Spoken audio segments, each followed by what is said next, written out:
Election کے حوالے سے سب لوگوں کو اعتراضات ہیں، احتجاجات ہو رہے ہیں مختلف۔ تو الیکشن ایک واحد ہمارے پاس ذریعہ ہے پرامن انتقال اقتدار کا۔ جس طرح کہ آپ نے دیکھا کہ پاکستان کے اندر الیکشن ہوئے ہیں حال ہی میں، لیکن ان الیکشن کی اب کوئی کریڈیبلٹی باقی نہیں رہی۔ الیکشنز کے معاملے میں جو کچھ بھی ہو رہا ہے یا جو کچھ بھی ہمیں دیکھنے میں نظر آ رہا ہے، یہ سب اپنی جگہ ایک حل طلب معاملہ ہے۔ کل عدم قرار دینے سے یا الیکشن کو غلط قرار دینے سے یا الیکشن میں دھاندلی کو قرار دینے سے کیا پاکستان کو فائدہ ہو رہا ہے؟ مجھے یہ بتائیے۔ ایسے کوئی بیان نہ داغے یا ایسے کوئی احتجاج کی طرف نہ جائے کہ جس سے ملک کی ساکھ کو نقصان پہنچے یا ہمارے عالمی جو شہرت ہے ہماری، یہاں جو ہماری عالمی ساکھ ہے اس کو نقصان نہ پہنچے۔ میں صرف اتنی بات کہہ رہا ہوں۔ السلام علیکم، میں ہوں مظہر اللہ بشیر اور آپ دیکھ رہے ہیں اے بی میڈیا۔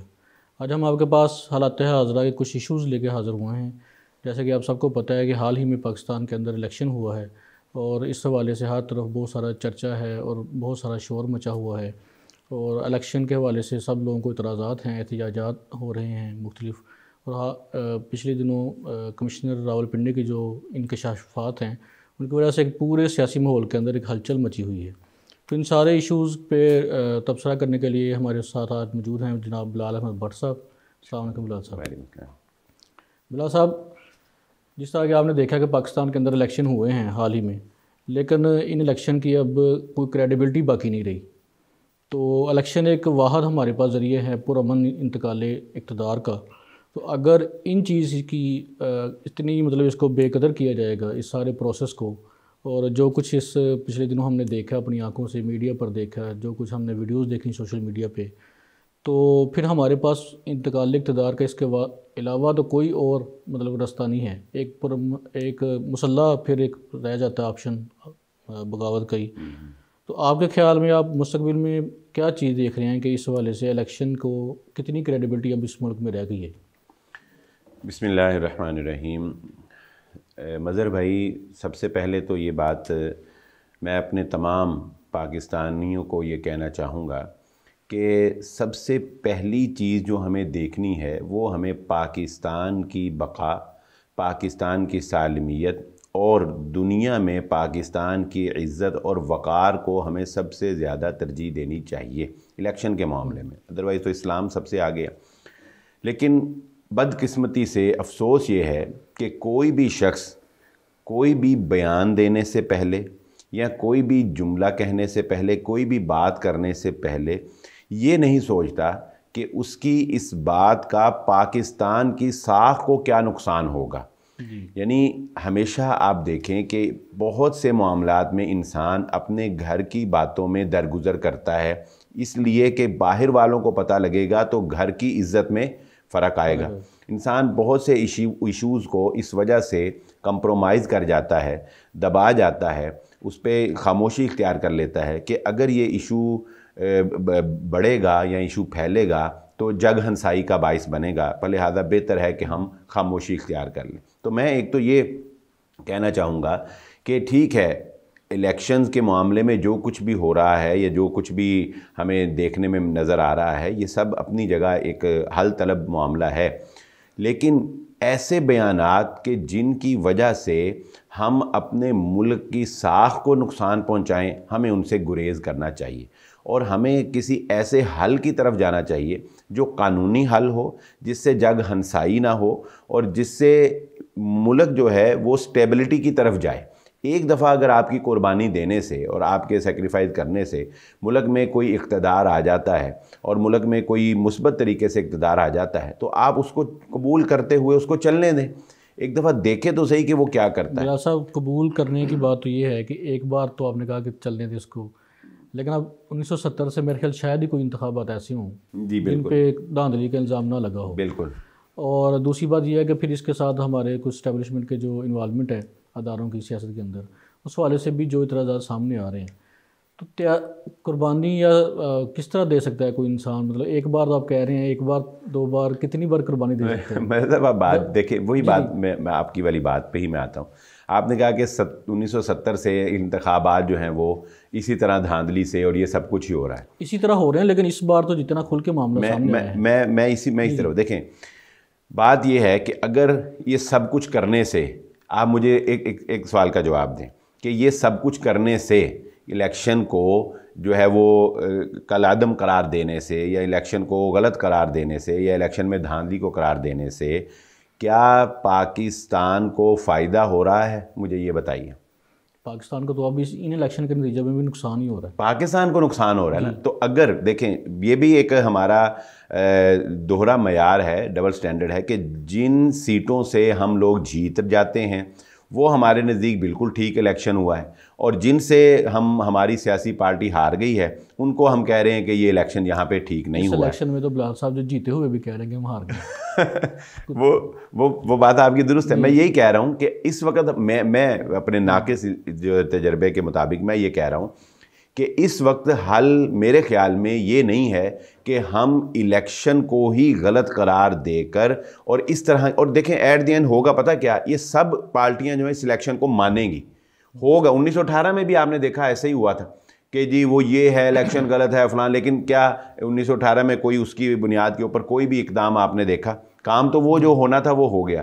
اسی طرح اب بھی جس کو اپوائنٹ کر دیا جائے گا یا جس کو ایک دفعہ قانونی پروسیس سے گزار دیا جائے گا وہ کام وہ ہو جائے گا، اس الیکشن ہو جائے گی، لیکن ہم کیوں اپنے ملک کو نقصان پہنچاتے ہیں؟ بلال صاحب ہماری جتنی بھی پارٹیاں بدقسمت سے ڈیموکریٹک پارٹیاں تو ہیں نہیں، جاگیردار ہیں، کچھ مل جاتے ہیں، وہ اس لیے سارے ملتے ہیں صرف اور صرف اقتدار کے لیے ملتے ہیں۔ بالکل، اب آپ چونکہ اب ان کو اقتدار مل جائے گا تو وہ مجبور اتنا حصہ مل جائے گا اتنے پہ وہ راضی ہو گئے۔ یہی اچھا، لیکن اس دوران اصل میں مسئلہ یہ ہے نا کہ الیکشن ہوتا ہے عوامی نمائندگی کا حاصل کرنے کے لیے، کہ یہ ہمارے عوام نے اپنے نمائندے منتخب کیے ہیں، پارلیمنٹ میں بھیجے ہیں اپنی قانون سازی کے لیے، پالیسیز کو طے کرنے۔ بالکل، جب ہم عوامی نمائندوں کو ہی وہاں پہ نہیں دیکھتے اور دھاندلی کے نتیجے میں ایک خاص ایک ادارے کی مرضی کے لوگ وہاں پہ بیٹھیں گے، نہیں ایسا نہیں ہے، ایسا نہیں ہے مدر صاحب، ہیں تو سارے ہی عوامی نمائندے، کسی کا عوامی نمائندہ جیت گیا اور کسی کا عوامی نمائندہ ہار گیا، ہے تو سبھی عوامی نمائندے جو جتنے بھی سیاست میں۔ اگر کوئی امیدوار 1,00,000 ووٹوں کی لیڈ سے جیت رہا ہے، جی جی، اور دوسرا اس سے مطلب 1,00,000 ووٹ ہیں اس کے زیادہ ہیں،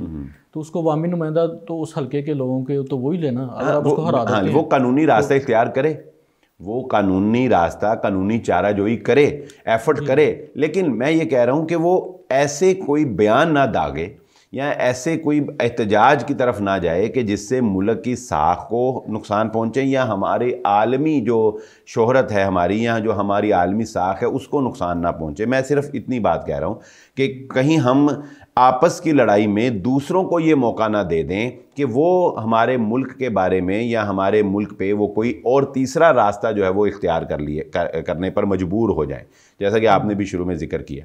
تو میں یہ کہتا ہوں کہ آپس میں مل بیٹھ کے اقتدار بھی تو انہوں نے بانٹ لینا ہے نا، جیسے کہ اب آپ دیکھیں کہ پی ٹی آئی اور مولانا فضل الرحمان صاحب کی بھی آپس میں باتیں ہو رہی ہیں، جبکہ دونوں ایک دوسرے کے ساتھ کس طرح کے بیانات جو ہے وہ داغا کرتے تھے، آپ کو اسے زیادہ اس بات کا پتہ ہے۔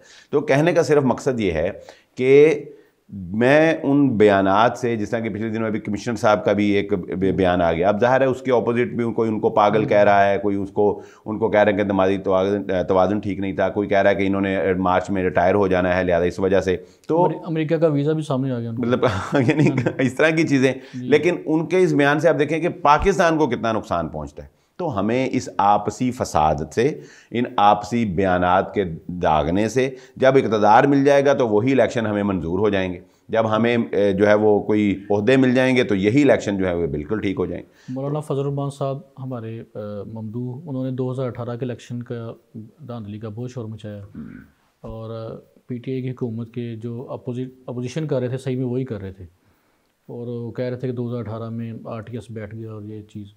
تو ابھی جو ان کی اپنی پی ڈی ایم کے جو لوگوں کی حکومت بنا رہے ہیں وہ اس میں شامل نہیں ہو رہے، بلکہ وہ الٹا ان پہ تنقید کر رہے ہیں، حالانکہ وہ اپنے حلقوں میں پی ٹی آئی سے آ رہے ہیں، لیکن پی ٹی آئی بھی تنقید کرنے کے بجائے وہ پی ڈی ایم پہ تنقید کر رہے ہیں۔ یہی تو ہم کہہ رہے ہیں، اور بدر صاحب اس تنقید میں نقصان جو ہے وہ وطن عزیز پاکستان اور پاکستان کے مقدس ادارے اور پاکستان کی انتظامی امور کو نقصان پہنچایا جا رہا ہے اپنے بیانات میں۔ میں تو صرف اتنی گزارش آپ کے، مقدس اداروں سے کیا مراد ہے؟ سارے ادارے ہمارے لیے مقدس ہیں، یعنی قابل احترام ہے۔ نادرا مقدس ہے، نادرا بھی مقدس ہے، جو جتنے بھی ادارے ہیں وہ ہمارے لیے قابل احترام ہے، یعنی انتظامی امور جو چلا رہے ہیں، جو پاکستان کے انتظامی امور چلانے والے ادارے ہیں۔ تو میں تو صرف اتنا آپ کے اس پروگرام کے توسط سے کہنا چاہتا ہوں کہ خدا را کوئی بھی پاکستانی ہے، چاہے وہ کسی بھی شعبہ ہے زندگی سے تعلق رکھتا ہے، وہ اپنا بیان دینے سے پہلے یا کوئی بھی بات کرنے سے پہلے صرف یہ ضرور سوچ لے کہ میری اس بات یا میرے اس بیان سے کہیں میرے وطن پاکستان کو کوئی نقصان تو نہیں ہوگا، میری پاکستان کی عزت پہ کوئی حرف تو نہیں آئے گا، میری پاکستان کی ساکھ پہ تو کوئی حرف نہیں آئے گا۔ بس اس چیز کو ملحوظ خاطر رکھتے ہوئے جو ہے وہ پولیٹیشین جو ہے وہ اپنا کام کریں اور انتظامی امور اپنا کام کریں۔ جی ٹھیک ہے۔ اصل میں مسئلہ یہ ہے بلال صاحب کہ جب بھی الیکشن جو لوگ لڑتے ہیں یا الیکشن پروسیجر کا، وہ ووٹر بھی سارے اس کا حصہ ہوتے ہیں، جی جی، تو اس وقت ان کو باہر جو ان کا مقصد ہوتا ہے وہ اقتدار ہوتا ہے، طاقت ہے، کیونکہ ہمارے معاشرے کے اندر طاقت ہی محور ہے ہر چیز کا، تو طاقت کا حصول کے لیے ہی الیکشن لڑا جاتا ہے، اقتدار کے لیے لڑا جاتا ہے۔ تو جب ان کو اقتدار ملتا ہے، چاہے ان کو ریگڈ الیکشن کے تھرو ہی ملا جائے، دھاندلی کے ذریعے ملا جائے، تو وہ اس کو ایکسیپٹ کرتے ہیں، قبول کرتے ہیں۔ مسئلہ یہ ہے کہ جو ہماری پارٹیز ہیں، پولیٹیکل پارٹیز، اصل میں مسئلہ یہ ان کے اندر بھی ہے کہ وہ سارے جاگیردار وہاں پہ جمع ہوئے ہوتے ہیں اور ان کے پارٹی کے اندر اپنے ڈیموکریسی نہیں ہے، پارٹی کے اندر الیکشن نہیں ہوتا، اور ایون یہ ہے کہ کوئی جو کارکن ہے پارٹی کے، وہ اپنے ضلع کے اپنے صدر کو نہیں چن سکتے، وہ ضلع کا صدر بھی ان کا اپنی پارٹی کا جو ہیڈ ہے وہ اپوائنٹ کر دیتا ہے اور اسی کو ہی انہوں نے چوز کرنا۔ مدر بھائی پھر آپ کی اس بات سے کہ جب ہمارے اندر جمہوری مزاج ہے ہی نہیں ہے، تو پھر میرا خیال ہے کہ ہمیں اس پر بھی ایک کوئی سوالیہ نشان لگانا چاہیے کہ آیا کیا جمہوریت یہی فرض ہے کہ ہم اسی کے ذریعے سے اپنا حکمران منتخب کریں؟ ہمیں یہ سوچنا چاہیے بحیثیت مسلمان بھی اور بحیثیت پاکستانی بھی کہ اگر 75 سالوں سے جمہوری نظام یا جمہوریت جو ہے وہ ہمیں سوٹ نہیں کر رہی، یا ہمارے مسائل کے حل کے لیے جمہوریت کچھ نہیں کر سکی، یا ہمیں عوامی نمائندگی آج تک جمہوریت کے ذریعے سے نہیں مل سکی، تو میرا خیال ہے کہ ہمیں اس پر بھی سوچنا چاہیے، ہمارے ارباب اختیار کو اور ہمارے وہ عظیم مذہبی لوگوں کو جو کہ ایک سند کی حیثیت رکھتے ہیں، انہیں یہ سوچنا چاہیے کہ یہ کوئی فرض نہیں ہے کہ ہم نے جمہوری طریقے سے ہی اقتدار منتقل کرنا ہے، اس پر بھی دنیا میں ہمیں کوئی آواز اٹھانی چاہیے۔ جیسا کہ یہ جمہوریت کون سا پہلے دن سے تھی، یہ بھی تو بعد میں ہی متعارف کروائی گئی، اور اس کے مقابلے میں جو ہے رشیا نے کمیونزم کا نظام جو ہے وہ متعارف کروایا، اور یہی دو زیادہ اس وقت یا بادشاہت ہے وہ سعودی عرب کے اندر بادشاہت چل، یعنی دنیا میں 3 نظام ہی بنیادی طور پہ اقتدار کے لیے استعمال ہو رہے ہیں، ایک بادشاہت ہے، دوسرا کمیونزم ہے، اور تیسرا یہ جمہوری نظام ہے۔ جمہوریت میں آگے پھر ایک صدارتی طریقہ ہے اور ایک یہ ہمارے ہاں جو رائج ہے یہ طریقہ ہے۔ تو میں یہ کہتا ہوں کہ ہمیں کوئی اس پر بھی غور و فکر دانشوروں کو کرنا چاہیے کہ جمہوریت کے علاوہ بھی کوئی طریقہ کیا ہو سکتا ہے کہ جس کے ذریعے سے ہم اقتدار منتقل کر سکے، شاید کہ ہمارے مسائل جو ہیں وہ حل ہو جائیں۔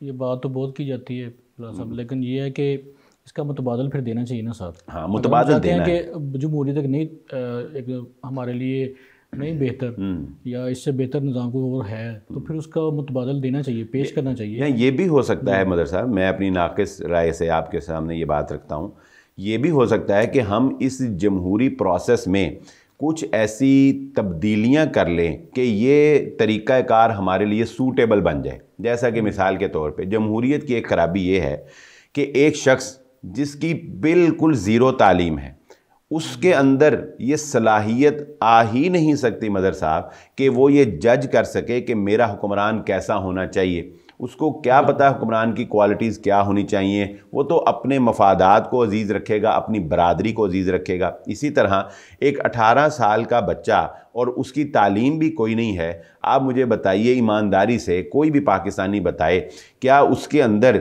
یہ ایبلٹی ہے یا پیدا ہو سکتی ہے کہ وہ اتنا بڑا فیصلہ کر سکے کہ یہ بتا سکے کہ مجھے کس طرح کا حکمران چاہیے اپنے ملک کی ترقی کے لیے؟ تو میں یہ سمجھتا ہوں کہ اگر ہم انصاف سے فیصلہ کریں تو یقیناً ہر بندہ یہ کہے گا کہ واقعتاً یہ کام ہر بندے کے بس کا نہیں ہے کہ وہ یہ فیصلہ کر سکے کہ حاکم وقت جو ہے وہ کیسا ہونا چاہیے یا کس کو ہونا چاہیے۔ تو اس لیے اگر ہم اس جمہوری نظام میں ہی کچھ ایسی تبدیلیاں کر لیں، مثال کے طور پہ ہم ووٹ کا حق جو ہے وہ اس کو دیں کہ جس کی کم از کم تعلیم کا ہم معیار مڈل یعنی رکھ لیں، یا میٹرک رکھ لیں، چلو میٹرک نہ صحیح زیادہ ہو جائے، شاید مڈل رکھ لیں۔ اسی طرح ہم اگر عمر کی کوئی قید جو ہے وہ بڑھا دیں، یعنی ہم 25 سال کے بعد کے جو لوگ ہیں ان کو ووٹ کا حق دیں تاکہ وہ ایک میچورٹی ان کے اندر پیدا ہو جائے۔ تو یہ صرف ایک مثال ہے، یعنی اس طرح کے کچھ اقدامات کر کے ہمیں چاہیے کہ ہم اس جمہوری نظام کو اس طرح کا بنا لیں کہ یہ ہمارے مسائل کا حل کر سکے اور پاکستان کو ترقی کی طرف گامزن کر سکے۔ صحیح، اس بحث کی طرف ذرا آتے ہیں، متبادل کی بحث کی طرف ذرا ایک دو چیزیں ہیں ان کو ذرا ڈسکس کر لیتے ہیں۔ پی ٹی آئی نے حال ہی میں MWM کے ساتھ الحاق کا ایک فیصلہ کیا ہے، اور MWM کی ایک طریق ہے، ایک متنازع طریق ہے، اور ان کا لنکس بھی ہیں ایران کے ساتھ اور مختلف کالعدم تنظیموں کے ساتھ۔ تو کچھ لوگ ہیں اس پہ بہت سارے سوالات اٹھا رہے ہیں اور بہت خوفناک قسم کے حقائق پیش کر رہے ہیں۔ تو میں آپ کا اس پہ کمنٹس لینا چاہتا تھا کہ آپ اس بارے سے کیا سوچتے ہیں؟ جی، اپنا مظہر بھائی، آپ پی ٹی آئی کی بات کر لیں یا کسی اور بھی سیاسی جماعت کی بات کر لیں، تو میں ذاتی طور پہ یہ سمجھتا ہوں کہ جب کوئی سیاسی جماعت عوامی نمائندگی کا دعویٰ کرتی ہے کہ ہم عوام کے نمائندہ ہیں، تو پھر اسے کسی بھی ایسی تنظیم کے ساتھ اٹیچمنٹ ہرگز نہیں کرنی چاہیے جو متنازع ہو، جو ایک خاص مکتبہ فکر کو یا ایک خاص سوچ کو پروان چڑھاتی ہو یا ایک خاص طبقے کو پروموٹ کرتی ہو، اور پھر اس تنظیم کی جو ریپوٹیشن ہے وہ بھی منفی معاملے میں زیادہ معروف ہو اور مشہور ہو۔ تو آپ جانتے ہیں کہ متحدہ جو ہے یہ MWM، ان کی ریپوٹیشن جو ہے وہ ظاہری بات ہے کہ ایک خاص طبقے کو، ایک خاص فرقے کو پروموٹ کرنا، اور پھر بہت سی غیر قانونی سرگرمیوں میں جو ہے وہ ان کا انوالومنٹ جو ہے ہونا، ایسی باتیں جو ہیں وہ منظر عام پر موجود ہیں۔ تو کسی بھی سیاسی جماعت کو وہ سارے پاکستان کے عوام کی یکساں نمائندہ ہوتی ہے، وہ سب کے لیے اس کو یکساں ہونا چاہیے، ٹھیک ہے۔ تو اس لیے کسی بھی سیاسی پارٹی کو کسی خاص ایسے طبقے سے اور بالخصوص ایسے طبقے سے جو متنازع ہو، میں یہ سمجھتا ہوں کہ کبھی بھی الحاق جو ہے وہ کرنا یہ مناسب نہیں ہے۔ اس سے ایک بڑا طبقہ جو ہے اہل سنت والجماعت کا، ان کی دل آزاری بھی ہوئی ہے، اور ظاہری سی بات ہے کہ اس سے ان کی جو محبتیں ہیں وہ تقسیم ہوئی ہیں۔ تو اس طرح کے اقدامات سے ہر سیاسی پارٹی کو اجتناب کرنا چاہیے۔ کہا جا رہا ہے کہ پی ٹی آئی کے پاس وہ آپشن بھی اور کوئی نہیں ہے، ان کے مطلب ان کو اگر ان خواتین کی اور ٹیکنوکریٹس کی سیٹس ان کو چاہیے تو وہ کسی پارٹی میں شامل ہونا ان کے لیے ضروری ہے، اور ان کے لیے اور کوئی آپشن نہیں ہے۔ مطلب ایک آدھ آپشن تھا وہ مسلم لیگ ضیاء کا، ضیاء الحق صاحب کے بیٹے اعجاز الحق MNA منتخب ہوئے ہیں، ان کے ساتھ وہ جانے کا، لیکن وہ کہہ رہے ہیں کہ وہ اسٹیبلشمنٹ کے زیادہ قریب ہیں، تو ہم اس پارٹی کے اندر نہیں شامل ہوں گے، کیونکہ پارٹی میں شامل ہونے کے بعد پھر پارٹی کا جو سربراہ ہے اس کو آپ کا اوبے کرنا لازمی ہے۔ اگر آپ کو اس کو اوبے نہیں کریں گے تو آپ کی جو سیٹس ہیں وہ ختم ہو جائیں گی، جیسے ابھی 20 سیٹیں ختم ہوئی تھیں پنجاب اسمبلی کے اندر، کیونکہ انہوں نے پارٹی سربراہ کے بل کے مخالف انہوں نے ووٹ جی بالکل۔ تو اب یہ ہے کہ وہ اگر MWM کے ساتھ شامل ہوں گے تو پھر مطلب کہ ان کے جو پارٹی سربراہ ہیں ان کو بھی اوبے کرنا ضروری ہوگا، لاز کے اندر جتنا بھی انہوں نے مطلب پارلیمنٹ کے اندر قانون سازی کے اندر جتنے بھی ووٹس، بات تو پھر وہی آپ والی آ گئی نا کہ اصل مسئلہ تو پھر اقتدار کا ہی رہ گیا۔ بالکل، اصول، ضوابط، قانون یہ تو کچھ نہ رہا، کوئی اخلاقیات تو کچھ نہ رہی۔ اصل مسئلہ تو پھر یہ ہے کہ مجھے اقتدار ملنا چاہیے، اس کے لیے مجھے کچھ بھی کرنا پڑے تو میں کرنے کے لیے تیار ہوں۔ پھر ہمارا موٹو تو یہ ہے اصل میں تمام سیاسی پارٹیوں، یہ تو اظہر من الشمس ہے، اس میں تو کچھ یہی غلط ہے، اختلاف ہے، اور یہی غلط ہے، یہی غلط ہے۔ یعنی آپ کو کوئی اللہ تعالیٰ کی جانب سے کوئی پابندی تو نہیں عائد کی گئی کہ آپ نے لازماً اقتدار حاصل کرنا ہے، ٹھیک ہے۔ آپ اپنے طور پہ اسٹرگل کریں، اپنی کوشش جاری رکھیں، پازیٹیو طریقے کے ساتھ، قانونی طریقے کے ساتھ، اخلاقی طریقے کے ساتھ، اخلاقی لوگوں کے ساتھ آپ اپنی اسٹرگل جاری رکھیں۔ آپ ناکام بھی ہیں تو آپ کامیاب ہیں، جیسا کہ آپ دیکھیں کہ مولانا ابتسام الہی ظہیر صاحب وہ ہر سال الیکشن لڑتے ہیں، ہر سال کہہ رہا ہوں یعنی ہر الیکشن میں وہ حصہ لیتے ہیں، لیکن اگر وہ ہار بھی جاتے ہیں تو وہ یہی پیغام دیتے ہیں کہ میں نے کبھی بھی اپنے اصولوں پر کمپرومائز نہیں کیا، میں نے کبھی بھی اپنی جو میرا ایک ویژن ہے اس پہ میں نے کبھی کمپرومائز نہیں کیا، تو میری ہار بھی میری جیت ہی مجھے لگتی ہے، کیونکہ میں اپنے اصولوں پر قائم ہوں۔ تو انسان کو یہ ایسا ہونا چاہیے، اقتدار ہی سب کچھ نہیں ہوتا۔ اصل میں پی ٹی آئی کے کچھ حمایتی یہ بھی کہہ رہے ہیں کہ اس میں قصور اہل سنت علماء کا ہی ہے کہ انہوں نے پی ٹی آئی کے اتنی شدید مخالفت کی ہے، جتنی بھی 3 بڑی پارٹیاں ہیں اہل سنت کی، تو مذہبی سیاسی پارٹیاں ہیں، ان تینوں نے 2011 کے بعد اتنی شدت کے ساتھ مخالفت کی ہے کہ وہ کہہ رہے ہیں کہ اب اس طرف آنے کا تو پی ٹی آئی والے سوچ بھی نہیں سکتے، یا ادھر ضم کرنے کا اپنے ایم پیز کا، اور وہ یہ کہہ رہے ہیں کہ یہ آپ کا ہی مطلب کہ اہل سنت علماء کا ہی قصور ہے کہ وہ رد عمل نہیں، اس بات سے میں اختلاف کرتا ہوں. آپ دیکھیں کہ مولانا فضل الرحمان سے زیادہ اختلاف تو نہیں کیا انہوں نے، تو اگر یہ ان کے ساتھ مذاکرات کرنے کے لیے جا سکتے ہیں تو ادھر آنے میں کون سا کوئی ایسی قباحت ہے؟ یہ تو واضح ہے. اصل میں پارٹی کے اندر بھی بہت سارے فریکشنز ہوتے ہیں نا، ظاہر ہے وہ تو پھر ان کے اندر چیزوں کو دیکھا جاتا ہے. اچھا، ایک بڑا معاملہ ہمارے سامنے آیا کہ 90s سے دائیں بازو کی جتنی بھی جماعتیں تھیں پیپل پارٹی کی مطلب مخالفت کرتے ہیں اس بنیاد پر کہ عورت حکمران نہیں ہو سکتی. تو ابھی یہ ایسا وقت آیا ہے دائیں بازو پر کہ نون لیگ نے خود مریم نواز کو وزارت اعلیٰ کے لیے نامزد کر دیا ہے پنجاب کی. تو اس بارے میں آپ کا اب کیا موقف ہے؟ دائیں بازو کی جماعتیں مطلب اس حوالے سے کیا موقف رکھتی ہیں کہ اب عورت کی حکمرانی جائز ہوگی یا نہیں ہوگی؟ دیکھیے مدر صاحب، جو غلط ہے وہ تو غلط ہی رہتا ہے. تو جس طرح بینظیر صاحبہ کی حکومت پر تنقید کی جاتی تھی اور ان کو جو ہے وہ عورت کی حکمرانی جو ہے وہ نہیں مانا جاتا تھا، اسی طرح آج بھی میں تو علماء سے یہی امید رکھتا ہوں کہ وہ علماء کرام یا وہ طبقہ جو عورت کی حکمرانی کو غلط کہتا تھا وہ آج بھی اس کو غلط ہی کہے گا. باقی کہہ ہی سکتے ہیں، اس وقت بینظیر صاحبہ بھی وزیر اعظم بن گئی تو بن گئی، جو غلط کہتے تھے وہ غلط کہتے رہے. البتہ لیکن ہمیشہ سے ایسے لوگ جو ہیں وہ ہر طبقے میں موجود رہے ہیں جو چڑھتے سورج کو سلام کرتے ہیں اور ہوا کے رخ پہ ساتھ چلتے ہیں اور پانی کے بہاؤ میں ہی وہ بہہ جایا کرتے ہیں. تو وہ لوگ جو ہیں وہ بھی ظاہر اپنے بیانات بدلتے ہوئے میں نظر آ رہے ہیں کہ وہ اس بات کے دلائل پیش کر رہے ہیں کہ عورت کی حکمرانی جو ہے وہ بھی درست ہے. بعض لوگ ایسے ہر طبقے میں ہوتے ہیں، تو وہ لوگ آئیں گے، وہ لوگ کہیں گے لوگوں نے بہت کچھ جو ہے وہ پہلے غلط کہا اور پھر اس کو صحیح مانا.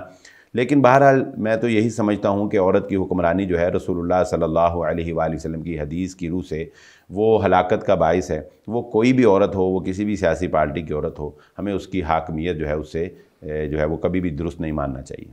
کچھ مطلب علماء نے کا یہ بھی خیال ہے کہ یہ جو حدیث ہے، ایک تو حدیث غریب ہے اور دوسرا یہ ہے کہ وہ کہہ رہے ہیں کہ یہ حدیث جو تھی وہ مطلب کہ بادشاہ، ہاں جی وہ تو میں نے آپ کو بتایا نا ڈیموکریٹک، ہاں جی وہ دیکھیں وہ جو میں نے آپ کو جب راہیں نکالنی ہے تو پھر تعویل کے ذریعے سے تو ہر راہ نکالی جا سکتی ہے. مطلب آپ اس سے متفق نہیں ہیں؟ میں ذاتی طور پہ تو اس سے متفق اس کی مطلب دلیلیں دی جاتی ہیں کہ بہت ساری یورپین کنٹریز کے اندر خواتین، یہ وہ آپ والی بات ہے کہ یہ دلائل پہلے کیوں نہیں تھے.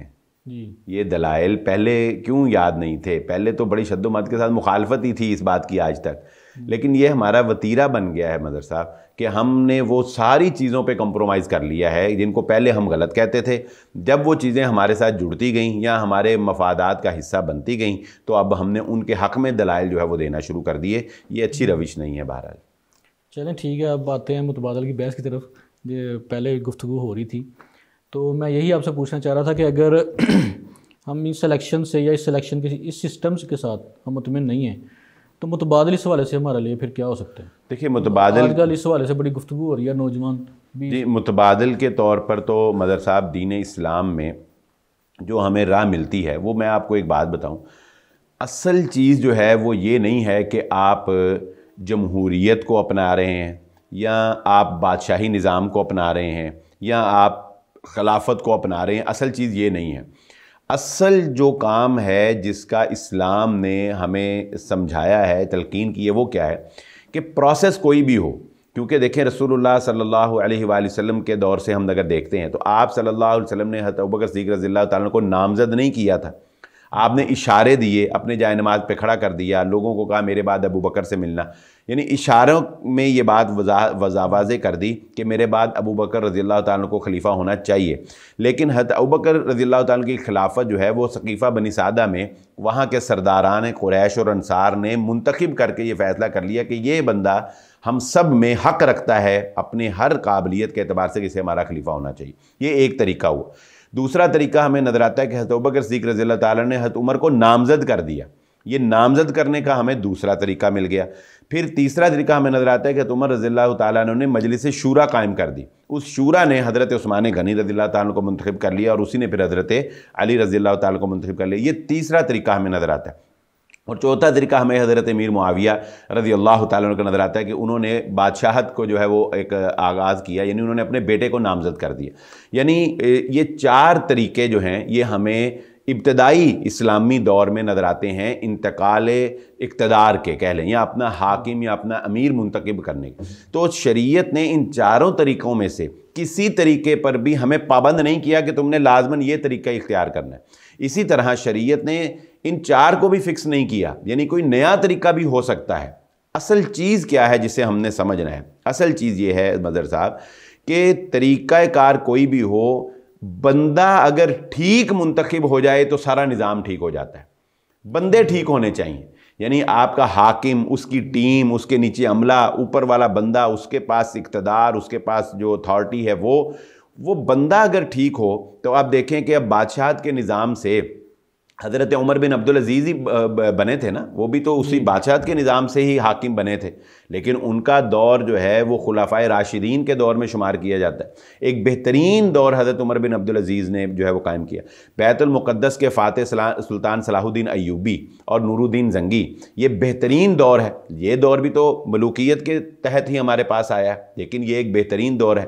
حضرت سلیمان علیہ السلام کو اللہ رب العزت نے بادشاہت کے نظام سے ان کے باپ کے بعد بادشاہت دی، یعنی اللہ نے قرآن میں اس کا تذکرہ کیا کہ ہم نے حضرت داؤد علیہ السلام کے بعد ان کے بیٹے حضرت سلیمان علیہ السلام کو بادشاہت دی۔ کیا مطلب کہ بادشاہت کوئی بری چیز نہیں ہے، لیکن جب بادشاہ یہ سوچے بنا کہ میرا بیٹا میرے بعد اس سلطنت کو سنبھال سکے گا یا نہیں سکے گا، اس میں قابلیت ہے یا کہ نہیں ہے، اس سے اچھے لوگوں کو پیچھے کر کے نالائق لوگوں کو، نالائق بچے کو ہی بادشاہ بنائے گا تو پھر غلط ہے۔ یعنی اگر آپ اپنے بعد کسی بندے کو نامزد کر دیتے ہیں جس کو پتہ ہے کہ آپ یہ بندہ معیار پہ، میرٹ پہ پورا اترتا ہے، بندہ اچھا آنا چاہیے، تو آپ کا نظام بالکل ٹھیک ہے۔ یہ چیز امرہم شورا بینہم اس کے خلاف نہیں ہے کہ اپنا نامزد کرنا، بیٹے کو نامزد کرنا ہے؟ میں یہی کہہ رہا ہوں نا، اگر امرہم شورا بینہم، وہی تو بات میں نے آپ کو بتائی، امرہم شورا بینہم یہ کوئی لازمی قانون نہیں ہے کہ لازماً ایسے ہی ہونا چاہیے۔ بات سمجھیں؟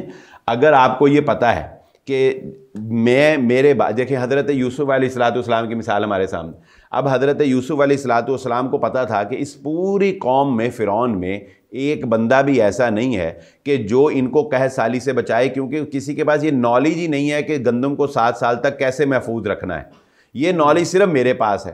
تو حضرت یوسف علیہ السلام نے خود کہا قال اجعلنی علی خزائن الارض انی حفیظ علیم، کہ مجھے اس کا علم بھی ہے اور میں امانت دار بھی ہوں، لہذا مجھے اس عہدے پر مقرر کیجئے، میں آپ کو فائدہ پہنچاؤں گا۔ یعنی کہنے کا مقصد کیا ہے کہ امرہم شورا بینہم کوئی فرض نہیں ہے کہ لازماً مشورے سے جو ہے وہ بندہ منتخب کیا جائے۔ اگر ایک بندے کو آپ دیکھ رہے ہیں کہ یار اس میں صلاحیت ہے، یہ ہمارا حاکم بن جائے تو یہ سب کچھ صحیح کر دے گا، تو کوئی مسئلہ نہیں، آپ اس کو حاکم بنائیں۔ بندہ اگر ٹھیک آ جائے نا مظہر صاحب، جیسے کہ ابوبکر صدیق رضی اللہ تعالیٰ کی مثال میں نے آپ کو دی ہے کہ وہ ہمارے لیے نبی صلی اللہ علیہ وسلم نے فرمایا علیکم بسنتی وسنت الخلفاء الراشدین المہدیین، تمہارے لیے میری سنت اور میرے بعد خلفائے راشدین کا طریقہ اپنانا تمہارے لیے ہے۔ تو حضرت ابوبکر کا طریقہ ہمیں ملتا ہے نامزد کر دینا، تو نامزد کرنا کوئی غلط نہیں ہے، لیکن نامزدگی جو ہے اس کا معیار ہے، وہ معیار، وہ میرٹ، حضرت عمر رضی اللہ تعالیٰ عنہ ایک معیار تھا نا جی، ایک میرٹ تھا، ایک بات تھی۔ تو اگر بندہ آپ صحیح منتخب کر دیتے ہیں تو انشاءاللہ وہ بندہ جو ہے وہ سارا کچھ جو ہے وہ ٹھیک کر دے گا۔ اچھا، نظام خلافت کے بارے میں آپ کی کیا رائے ہے؟ نظام خلافت میں نے ابھی جیسا کہ ذکر کیا، کوئی فرض نہیں ہے، یہ میں نہیں سمجھتا کہ جو لوگ خلافت کی بات کرتے ہیں اور خلافت جو ہے وہ نافذ کر کے ہی چھوڑیں گے، کیسے نافذ کریں گے وہ خلافت؟ اگر مجھے ایک بات بتائیے، اگر خلافت سے کوئی غلط بندہ جو ہے وہ آپ منتخب کر دیں تو پھر بات تو وہ ہمیشہ آئے گی۔ اور ویسے بھی خلافت جو ہے نبی صلی اللہ علیہ وسلم کے بعد کا جو دور ہے وہ آپ کہتے ہیں جی خلافت ہے، اس خلافت میں کیا خاص بات ہے؟ اس خلافت میں خاص بات یہی ہے کہ یہ نہیں دیکھا گیا کہ بندہ میرے خاندان کا ہے یا نہیں ہے، یہ نہیں دیکھا گیا کہ بندہ کس طرح کا ہے، کس قبیلے سے ہے، دیکھا گیا بندہ میرٹ والا ہے کہ نہیں۔ بندہ ٹھیک ہے نا تو بندہ ٹھیک، میرٹ پہ سارے فیصلے کیے، میرٹ پہ فیصلے کیے گئے، بندے کی قابلیت، بندے کا تقویٰ، بندے کی امانت داری، بندے کی دیانت داری، بندہ جو ہے ہر لحاظ سے اس عہدے کے لیے فٹ تھا، اس بندے کو منتخب کیا گیا اور جو ہے وہ بہترین کارکردگی۔ خلافت کی ہمیں ایک یہ بھی چیز نظر آتی ہے نا کہ جو بیت المال ہے جی وہ جو خلیفہ ہیں انہوں نے اپنے لیے مختص نہیں کیا۔ ہاں جی، یہ تو اسی چیز پہ آ جائے گا نا سارا کچھ. پھر یہ تو بادشاہت میں یہ چیز نہیں ہوتی نا. اصل میں مسئلہ یہ ہے نہیں یہ بادشاہت میں جو آپ کے بیت المال ہوتا ہے یا جو خزانہ ہوتا ہے وہ بادشاہ کے یہ تو ہم نے اپنا خود سے بنایا ہوا قانون ہے نا جی. حضرت عمر بن عبدالعزیز بادشاہ ہی تھے, میں نے آپ کو پہلے مثال دی. انہوں نے وہ ساری املاک واپس کی کہ نہیں کی؟ بنو امیہ کی ساری املاک جو سرکاری تھی وہ انہوں نے واپس کی. بات یہ ہے کہ بادشاہ بھی اگر بیت المال کو اپنا مال نہیں سمجھتا, اب ہمارے سامنے قائد اعظم کی بھی مثالیں موجود ہیں اور ہمارے سامنے دیگر جمہوری جو ہمارے وزراء ہیں جنہوں نے اپنی کس طرح سے جائیدادوں کو بڑھایا ہے وہ بھی ہمارے سامنے موجود. بات یہ ہے کہ بندہ ٹھیک ہوگا نا تو وہ غیر کے مال پہ نظر نہیں رکھے گا. مطلب کچھ علماء کہتے ہیں, میں نام لیتا ہوں, گامدی صاحب ہیں, وہ کہتے ہیں کہ جناب خلافت کا کوئی نظام نہیں ہے. مطلب کہتے ہیں ایک اسلام نے ہمیں اصول دیا ہے صرف امرہم شورا بینہم, باقی خلافت کا کوئی نظام نہیں ہے. اللہ کے رسول کے دور میں یا اللہ کے رسول نے اس بارے میں کچھ نہیں کہا نظام کے بارے میں کہ یہ ایک نظام ہے, اس کو باقاعدہ اس طرح نافذ کرو. اس کے مطلب جوڈیشری کے بارے میں جیسا عمر نے پھر جوڈیشری کو علیحدہ کیا, وہ کہہ رہے ہیں ٹھیک ہے اللہ کے رسول نے مطلب اس دور میں پورا یہ سسٹم جو خلافت کا کبھی ڈسکس نہیں ہوا. یہ تو خلیفہ ایک ٹرم تھی عربی زبان کے اندر جو پیچھے آنے والے کے بارے میں بولی جاتی تھی. تو لوگوں نے حضرت بکر صدیق کو خلیفہ تو رسول کہنا شروع کر دیا, پھر حضرت عمر کو خلیفہ تو رسول کہنا شروع کر دیا. تو انہوں نے کہا کہ اس طرح تو یہ کام آگے سے آگے جاتا جائے گا, تو آپ مجھے امیر المومنین, انہوں نے پھر ٹرمز کو یوز کیا. تو وہ کہہ رہے ہیں کہ یہ خلافت کوئی سسٹم نہیں ہے جس کے نفاذ کی لوگ باتیں کرتے رہتے ہیں. اس بارے میں آپ کا کیا موقف ہے؟ جی میرا خیال ہے کہ دیکھیں وہ خلافت جو ہے, میں نے آپ کو جیسے کہ ذکر کیا کہ شریعت نے کسی بھی, یہ خلافت ہو یا جمہوریت ہو یا بادشاہت ہو, یہ سارے پروسیجر ہے اپنے امیر کو منتخب کرنے کا. جو لوگ خلافت کی بات کرتے ہیں میں ان سے پوچھتا ہوں کہ وہ خلیفہ کو کیسے منتخب کریں گے. یعنی وہ کہتے ہیں کہ جی ہم خلافت بھئی ان سے اگر آپ پوچھیں ان کی دلیل کیا ہے خلافت کی, کیسے خلیفہ مقرر کریں گے, تو ظاہری بات ہے وہ کہیں گے جی خلیفہ مقرر کرنے کے لیے ایک مجلس مشاورت ہوگی. اب بات تو پھر وہی آ گئی, مجلس مشاورت میں کون بندے ہوں گے, وہ کون سلیکٹ کرے گا؟ مجلس مشاورت میں یہ 6 بندے ہیں جی, یہ کس نے سلیکٹ کرنے؟ حضرت عمر رضی اللہ تعالیٰ عنہ نے وہ 6 بندے سلیکٹ کیے. کیوں وہ 6 بندے صحیح سلیکٹ ہوئے؟ کیونکہ حضرت عمر خود صحیح تھے. اب آپ نے اشرم مطلب بندے صحیح سلیکٹ کیے نا انہوں نے مشاورت کے لیے بھی. اب آپ نے کس سے مشورہ کرنا ہے کس سے نہیں کرنا, یہ کون سلیکٹ کرے گا؟ اگر یہی سلیکشن غلط ہوگی, مشورہ دینے والے ہی غلط ہو گئے, تو آپ نے تو اکثر یہ محاورہ سنا ہوگا کہ بادشاہ کو اس کے مشیر ہی تو مرواتے ہیں. بادشاہ تو کو مروانے والے مشیر ہوتے ہیں زیادہ تر. بات اصل میں وہی ہے مرزا صاحب کہ جب ہم معاشرے میں اخلاقی اقدار کو قائم کریں گے تو معاشرہ ایسے افراد پیدا کرے گا جو صحیح فیصلے کریں گے, جو اوپر آئیں گے, جو آپ کے نظام کو بدلیں گے. جب معاشرہ ہی تنزلی کا شکار ہوگا, جب معاشرہ ہی اخلاقی گراوٹ کا شکار ہوگا, تو ایسے بندے ہی نہیں پیدا ہوتے. ایسے بندے آپ کہاں سے لائیں گے؟ جو لوگ خلافت کی بات کرتے ہیں تو میں انہیں بھی میں یہ پوچھتا ہوں کہ کیا خلافت کیسے وہ لائیں گے خلافت؟ کیا وہ 6 بندے یا وہ 10 بندے جو مجلس مشاورت میں انہوں نے شامل کرنے ہیں, ان کی سلیکشن اگر میرٹ پہ نہ ہوئی تو ان میں سے اگر کوئی 2 بندے ایسے آگے جو سیکولر ہیں یا لبرل ہیں, جو اسلام کو پسند نہیں کرتے, وہ کسی ایسے بندے کے لیے ووٹ کر دیتے ہیں جو صحیح اسلام کو پسند نہیں کرتا, پھر آپ کیا کریں؟ یہ رپھڑ ہی رہے گا. اس لیے بات اصل وہی ہے کہ شریعت نے کوئی بھی طریقہ کار فرض نہیں قرار دیا ہم پہ کہ ایسے ہی کرنا ہے, کیونکہ شریعت کو پتہ ہے کہ حالات بدلتے ہیں. ابھی یہ پتہ نہیں ہے جمہوریت کے بعد کیا آنا ہے مدر صاحب, ابھی ہمیں کیا پتہ دنیا کتنی باقی ہے, اور جمہوریت سے آگے بھی کوئی پروسیجر آئے گا, دنیا کے بعد کوئی اور نظام بھی آ سکتا ہے.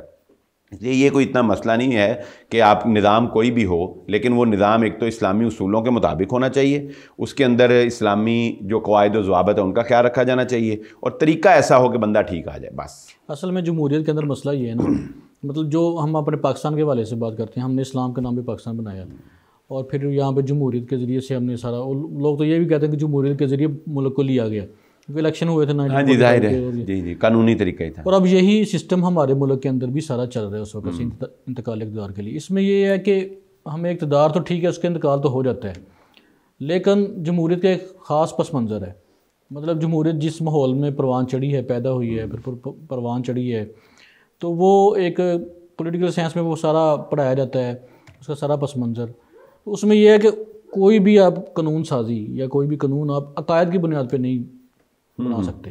کوئی قانون مطلب وہی کی بنیاد پہ, عقائد کی بنیاد پہ کوئی نہیں بنا سکتے. آپ نے اگر کوئی قانون بنانا ہے عوامی وہ رائے فیکٹس اینڈ فگرز کی بنیاد پہ بنانا یا عوامی رائے جو اور عوام کو آپ 2/3 مذہب کی بنیاد پہ ایویلویٹ نہیں کر سکتے. آپ کے نزدیک ایک ہندو بھی اور ایک مسلمان ایک عیسائی یہ سب برابر ہیں. ڈیموکریسی کے اندر ان کے درمیان کوئی آپ فرق نہیں کر سکتے اور آپ کوئی قانون مطلب کسی مذہبی عقیدے کی بنیاد پہ نہیں بنا سکتے. اس کی وجہ یہ ہے کہ ہندو کا عقیدہ اور ہے، مسلمانوں کا اور عیسائیوں کا اور ہے. جی مطلب یہ تو ساری خرابیاں ہیں، وہ تو ہم نے پہلے ذکر کیا کہ جمہوریت میں جو خرابیاں ہیں ان کو ختم کرنا چاہیے. جیسا کہ میں نے ایک تجویز بھی دی وہ 18 سال کی عمر والی، اور وہ جو ہم جمہوریت کو ٹھیک نہیں کہہ رہے، میں یہ نہیں آپ کو قطعاً میں کہہ رہا کہ جمہوریت ٹھیک ہے. میں کیا کہہ رہا ہوں کہ جمہوریت نے تو ہمیں دیا کچھ نہیں. میں تو پہلے ہی یہ رو رہا ہوں. ہم یہ اس بات پہ بات کرتے ہیں نا کہ پاکستان میں اب ہم کیا امید ہے، ہم کیا امید رکھ سکتے ہیں کہ پاکستان کے اندر مستقبل میں ہم انتقال اقتدار کے لیے ہمارے پاس تو اور رستہ کوئی فی الحال تو جمہوری نظام ہی ہے، اس کو ہی بہتر کرنا چاہیے. اس کا یہ الیکشن پروسیجر جو ہے اسی میں بہتری لانی ابھی چاہیے. تو ہمیں نظر آ رہا ہے کہ ووٹ ڈالنے والے تو کوئی میٹر نہیں کرتے، ووٹ گننے والے ہی میٹر کرتے ہیں. وہ جس کو چاہے نوٹیفیکیشن نکال دیں. لیکن بہرحال اسٹرگل جاری رکھنی چاہیے. انشاءاللہ ایک وقت آئے گا جب پاکستان کے اندر بھی صحیح طریقے سے 2 لاکھ انتقال بندہ انتخاب ہو. ایک اپنے نمائندے کے ووٹ ڈالتا ہے، گھروں سے نکلتا ہے، اپنا نمائندہ چوز کرتا ہے، اور آپ ایک نوٹیفیکیشن نکال کے اپنی مرضی کے ایک بندے کو اوپر لے آتے ہیں اس سیٹ پر.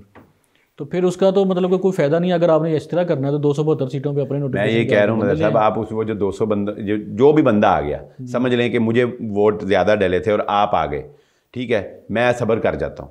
ایک بات ہے، میں کہتا ہوں یار ٹھیک ہے، مجھے اگر یہ پتہ ہے کہ مظہر صاحب جو ہیں یہ بھی ٹھیک بندے ہیں، یہ بھی ملک کے لیے صحیح کام کریں گے، یہ بھی ملک کے لیے جو ہے وہ خدمات سر انجام دیں گے، تو مجھے خاموش ہو جانا چاہیے. میں کہتا ہوں یار چلو کوئی بات نہیں. اچھا دوسری بات جس کا نوٹیفیکیشن نکالا جاتا ہے مطلب تو وہ اس نے پھر احسان بھی اتارنا ہوتا ہے. مطلب جس کا اسٹیبلشمنٹ جس کو لے کے آتی ہے جب دل کرتا ہے اس کو اتار دیتی ہے. بات یہ ہے کہ جنہوں نے یہ ہے کہ 70 سالوں میں ایک بھی ہمارا پی ایم اپنی مدت پوری نہیں کر سکتا کیونکہ وہ اپنی مرضی سے لے کے آتے ہیں. بات آپ کی درست ہے، مگر میرا جو نقطہ کیا ہے، میرا نقطہ یہ ہے کہ کسی بھی طریقے سے آئے، بات سمجھیں، ہماری کون سا سنی جا رہی ہے، ہماری کون سا کوئی کہنے پہ کوئی اقتدار تبدیل ہو رہا ہے.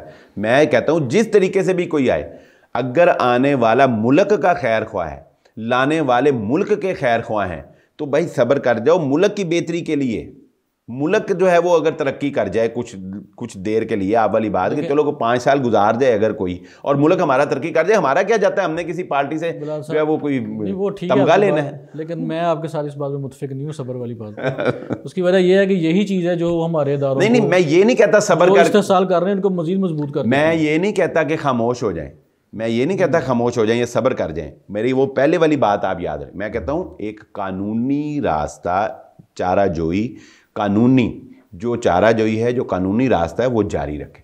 مثلا جمہوریت میں احتجاج قانونی راستہ ہی ہے، احتجاج کرنا جمہوریت میں حق ہے، مثبت طریقے سے، پرامن طریقے سے، ٹھیک ہے، آپ کا حق ہے، آپ اپنا حق، اپنا رائٹ استعمال. دیکھیں 1971 میں شیخ مجیب بہت واضح اکثریت کے ساتھ الیکشن جیت گئے تھے، اور وہ صبر کا ہی نتیجہ تھا جو عوام نے صبر کر لیا. ادھر مغربی پاکستان کی عوام نے نہیں وہ بات اور طرف چلی جائے، وہ بات اور طرف چلی جائے گی، وہ صبر نہیں تھا. نہیں یہ اصل میں ہوتا یہ ہے نا کہ پھر اسی طرح لسانیت اور مختلف تعصب پھر اپنے وہ اب بھی قوم پرست بہت زیادہ ایکٹیو ہیں بلوچستان میں بھی. پاکستان کا سوچنا چاہیے مظہر صاحب، یہ تو قوم پرستی نہیں ہے، یہی تو بات غلط ہے. میں یہ تو میں شروع سے رو رہا ہوں کہ پاکستان اصل میں پاکستان کو فیور پہنچائیں. اگر آپ کے کسی کام سے پاکستان کو نقصان پہنچ رہا ہے وہ کام غلط. اصل میں سب سے بہتر جو فیور ہے وہ یہی ہے نا پاکستان کے لیے، سب سے ضروری وہ یہ ہے کہ جن لوگوں کو پاکستان کے لوگ اپنا حکمران چننا چاہتے ہیں ان کو یہ اجازت دی جائے کہ وہ اپنا حکمران چن لیں.